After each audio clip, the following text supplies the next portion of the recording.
Hello दोस्तों, हमारा जुलाई air force 2021 का 13 जुलाई का ये पेपर है फिजिक्स का। फिजिक्स में पहला क्वेश्चन दिया हुआ था हमारा, न्यूटन का प्रथम नियम किस नियम पर आधारित है। तो या फिर न्यूटन के प्रथम नियम को दूसरे नाम से क्या कहते हैं। तो इसका आंसर सभी लोग जानते हैं कि न्यूटन के प्रथम नियम को हम सब जड़त्व का नियम भी कहते हैं। क्या कहते हैं? जड़त्व का नियम भी कहते हैं। तो इसका आंसर हमारा क्या हो जाएगा? जड़त्व का नियम, जैसा कि मैंने यहाँ पर आंसर में दिया हुआ है। तो न्यूटन का प्रथम नियम किस नियम पर आधारित है? जड़त्व के नियम पर। यह 13 जुलाई शिफ्ट फर्स्ट का क्वेश्चन है फिजिक्स का। और दूसरा क्वेश्चन दिया हुआ था हमारा, थर्मोडायनेमिक्स का प्रथम नियम क्या है। तो सभी लोग जानते हैं कि थर्मोडायनेमिक्स का प्रथम नियम क्या है। थर्मोडायनेमिक्स का प्रथम नियम क्या है कि जैसे डेल्टा क्यू, कोई भी आवेश जो दिया जाता है वो दो रूपों में खर्च हो जाता है, D you plus delta W, यानी कि वह ऊष्मा, दी गई ऊष्मा कार्य तथा आंतरिक ऊर्जा के परिवर्तन में खर्च हो जाता है। और तीसरा क्वेश्चन हमारा दिया हुआ था, श्यानता गुणांक का विमीय सूत्र क्या होगा।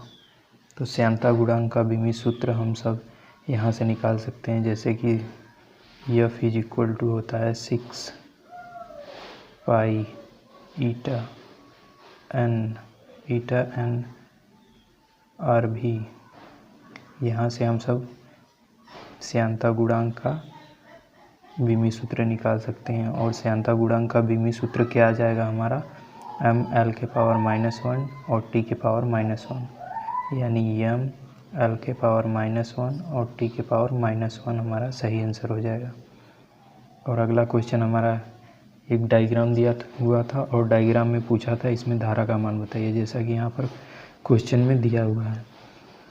तो क्वेश्चन में सबसे पहले तुल्य प्रतिरोध हम सब निकाल लेंगे। तो तुल्य प्रतिरोध हमारा क्या आ जाएगा, R इज इक्वल टू 2 ओम आ जाएगा। समांतर क्रम में जुड़े हुए हैं। और उसके बाद हम सब जानते हैं I is equal to V/R होता है। तो यहाँ से हम सब निकाल सकते हैं 2/2 बराबर हमारा आ जाएगा 1 एम्पियर।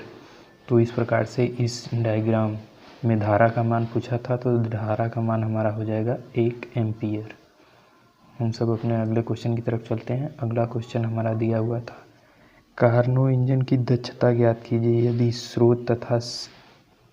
यदि स्रोत का ताप 400 केल्विन और श्रिंक का ताप 300 केल्विन हो। तो उसके लिए हम सब फार्मूला जानते हैं दक्षता का, N is equal to 1 - T2/T1 into 100 कर देंगे तो यहाँ से हमारा आंसर मिल जाएगा। तो आंसर हमारा कितना आ जाएगा, 25%। उसी फार्मूले पर रख देंगे तो हमारा आंसर आ जाएगा 25%। अगला हमारा दिया हुआ था, कांच का अपवर्तनांक 3/2 और जल का अपवर्तनांक 4/5 है। तो कांच के सापेक्ष जल का अपवर्तनांक ज्ञात कीजिए। तो यहाँ पर हमारा पहला दिया हुआ था, जैसे कि पहला हमारा दिया हुआ है कांच का अपवर्तनांक।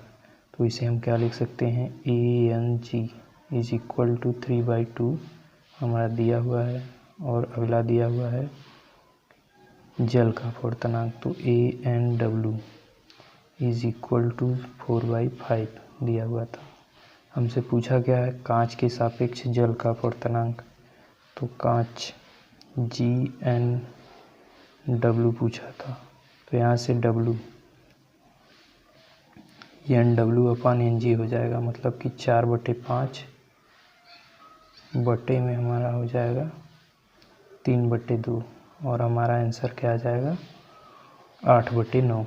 तो इस प्रकार से इस क्वेश्चन का सलूशन भी हमने जान लिया। तो चलते हैं हम अपने अगले क्वेश्चन की तरफ। अगला क्वेश्चन दिया हुआ था हमारा, इनमें से कौन सा लौह चुंबकीय पदार्थ नहीं है। इसमें क्या किया था कि जैसे 4 ऑप्शन दे दिया था, उसमें से पूछा था कि इनमें से कौन सा लौह चुंबकीय पदार्थ नहीं है। तो जो लोग जानते होंगे कि कौन सा लौह चुंबकीय पदार्थ नहीं है वो तो कर लिए होंगे।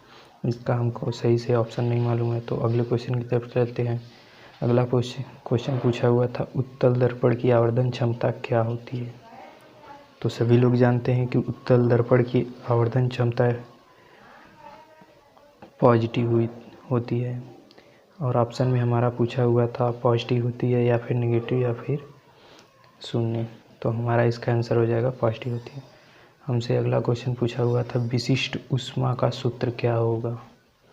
तो सभी लोग जानते हैं कि विशिष्ट ऊष्मा जैसे कि delta Q is equal to MS delta T होता है।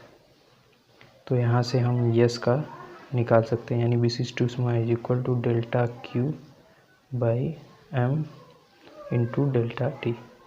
तो इस प्रकार से हमारा ये आंसर हो जाएगा विशिष्ट ऊष्मा का। अगला क्वेश्चन हमारा दिया हुआ था विशिष्ट आवेश, एक ऐसे करके दिया हुआ था विशिष्ट आवेश 10 कूलाम वाले कण को क्षेत्रफल 5 वीबर प्रति मीटर स्क्वायर के क्षेत्रफल के वैद्युत चुंबकीय क्षेत्र में 20 मीटर प्रति सेकंड की चाल से प्रवेश कराया जाता है, तो उसके पथ की त्रिज्या के लिए हम सब ये वाला फार्मूला लगा देंगे। इसमें नया क्या दिया हुआ था कि जैसे विशिष्ट आवेश दिया था, तो विशिष्ट आवेश हमारा क्या होता है, आवेश बटे के उसका द्रव्यमान, और उस क्वेश्चन में द्रव्यमान दिया हुआ था। तो इस प्रकार से हमारा ये क्वेश्चन हो गया। और अगला क्वेश्चन हमसे पूछा था कि यदि तरंग दैर्ध्य इतना हो तो उस प्रकाश का संवेग बताइए। तो सभी लोग जानते हैं डी ब्रोगली तरंग दैर्ध्य के अनुसार कि डी ब्रोगली तरंग दैर्ध्य का संवेग बराबर है h/λ। h का मान हम सब रख देंगे 6.2022 × 10⁻⁻34 और यहाँ से हमारा लैम्डा का मान दिया हुआ था। तो इस प्रकार से हमारा फिजिक्स का 13 जुलाई का पेपर यहीं पर समाप्त होता है।